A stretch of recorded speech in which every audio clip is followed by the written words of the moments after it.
St. Joseph Island, situated in the North Channel of Lake Huron, Ontario, is the second largest freshwater lake in the world and is on the northernmost point of the Niagara Escarpment. The island is approximately 30 kilometres in length and 20 kilometres in width at its widest parts. On the western side of the island, a steady stream of lake freighters and the occasional ocean freighter traverse the channel between the island and the state of Michigan.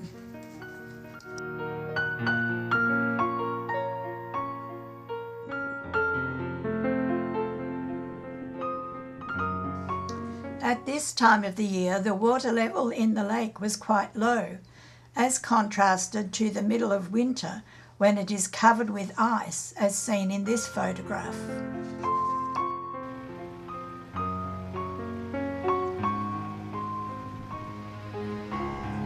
Much of the island is used for farming, and most crops seem to be grown for fodder.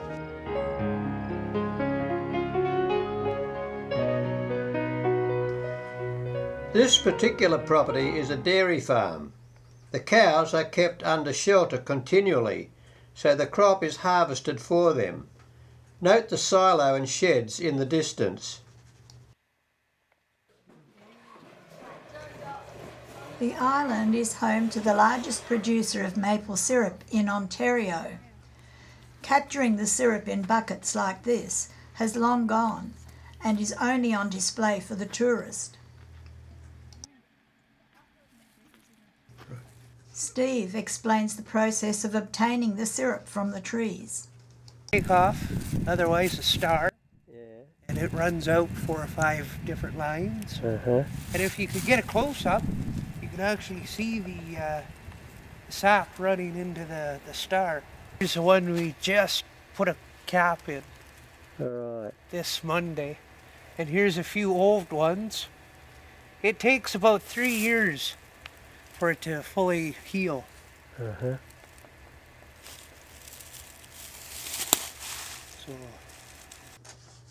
The sap only runs at the end of winter, hence production time is very short.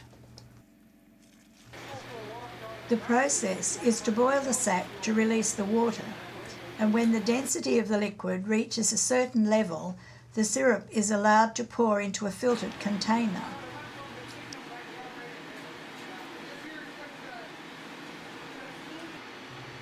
From which it is packaged for market.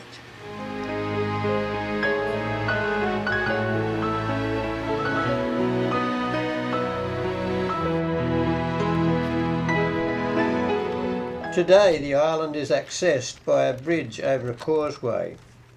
In previous days the only way to the island was by boat to Richard's Landing, the main centre on the island.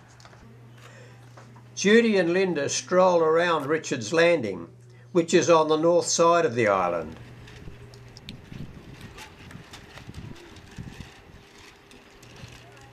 This town has the island's only post office. A handful of shops,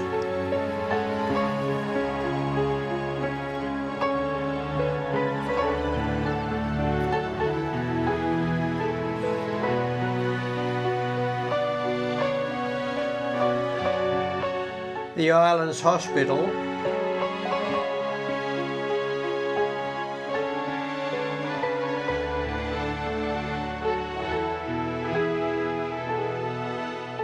and some, but not all, of the churches.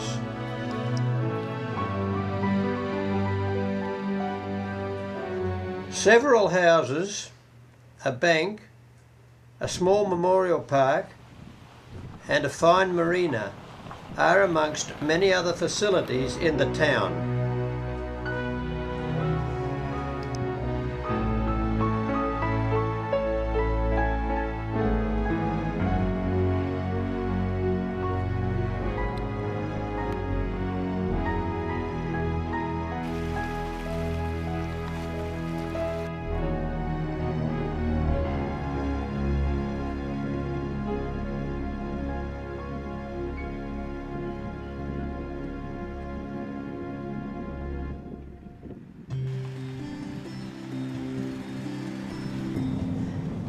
Over on the east side of St Joseph Island is Hilton Beach, the only other town on the island.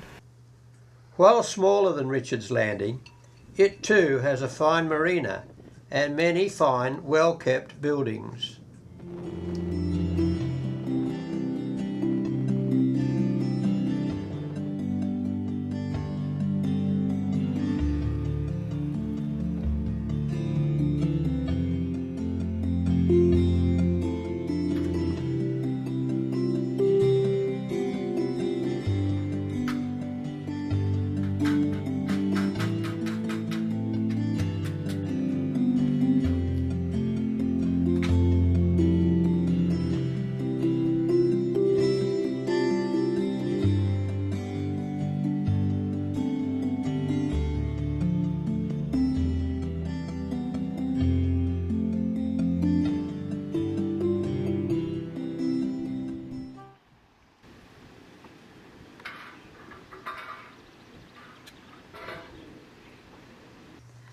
Cut timber fences abound, and as timber is the main building material, aside from stone, most buildings are framed and clad with this material.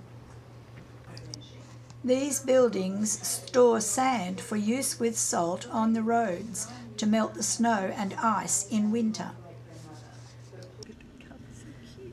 An abundance of fauna inhabit the island, much of which is difficult to find and photograph. This bear with her cubs was actually filmed by the roadside in Ontario, just north of the island. However, the occasional bear does turn up on the island. Squirrels are commonly seen. This one was outside of our window, seemingly giving survival lessons to her offspring.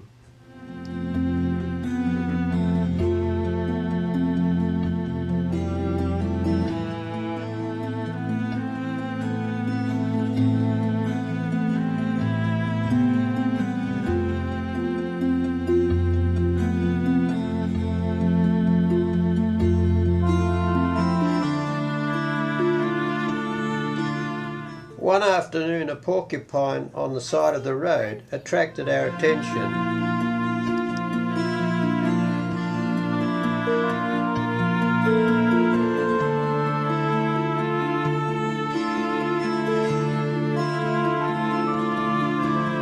This jackrabbit seemed desperate to commit suicide,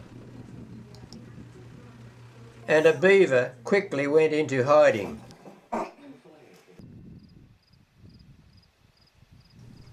On most summer mornings and evenings, deer can be found grazing on farming land, but not too far from the safety of the forest. Two small fawns, whose mother had been killed, were being nurtured by a farming family until they would be strong enough to be released into the wild. Our grandchildren were delighted to be able to feed these creatures on our visit to the farm. Driving home one night, we caught a glimpse of the albino deer, well known to the local inhabitants. Later on, we were able to purchase a photo of her, taken with other deer. A skunk came by looking for food. I caught him with the camera on a couple of night shot settings.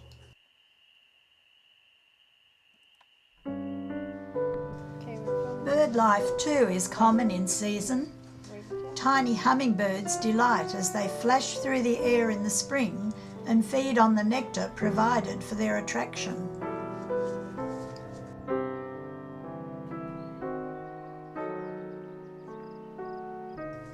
Sandhill cranes can be found in numbers feeding in the paddocks.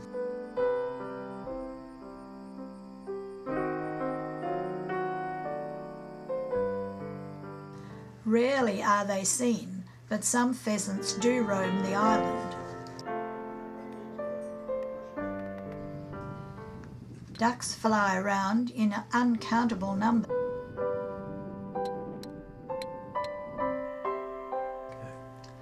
Canada geese are plentiful, but very wary, especially when they are with their young. Canada has the usual summertime pests, flies, mosquitoes and midges, but they also have what they call fish flies, about 4 or 5 centimetres long, which cling to walls and fly screens in great numbers, needing to be hosed off.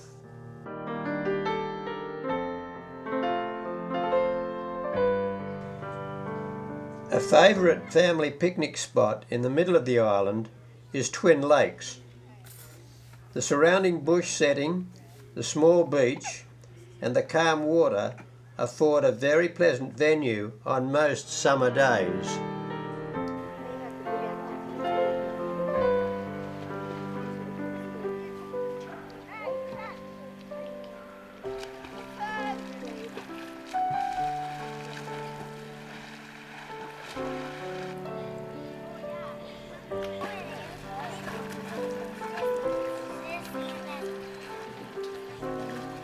Large lumps of jasper conglomerate, known as pudding stone, are to be found on the island.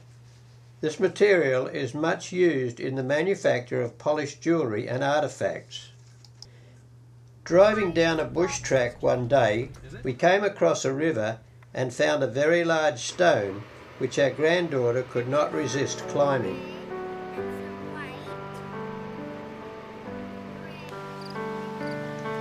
With children from a garden club, we paid a visit to this private garden. It had previously been owned by the grandparents of a local resident.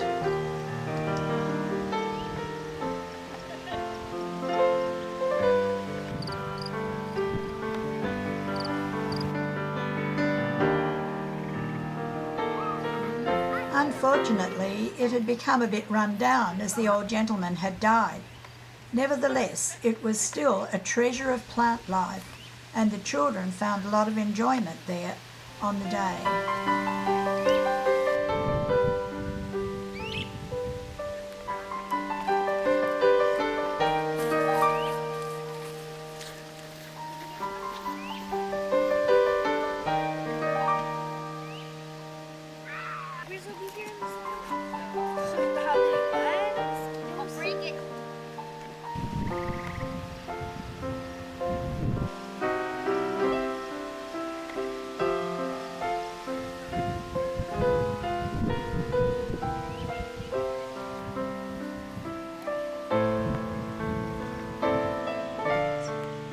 But the beauty of this island can be appreciated in the fall, when the leaves reach their orange and red colouring. These shots were taken just north of the island, as we were about to leave. Most of the trees on the island had not reached this stage at that time. From the grounds of our family's home overlooking the lake, we were treated to some beautiful sunsets at the end of the day.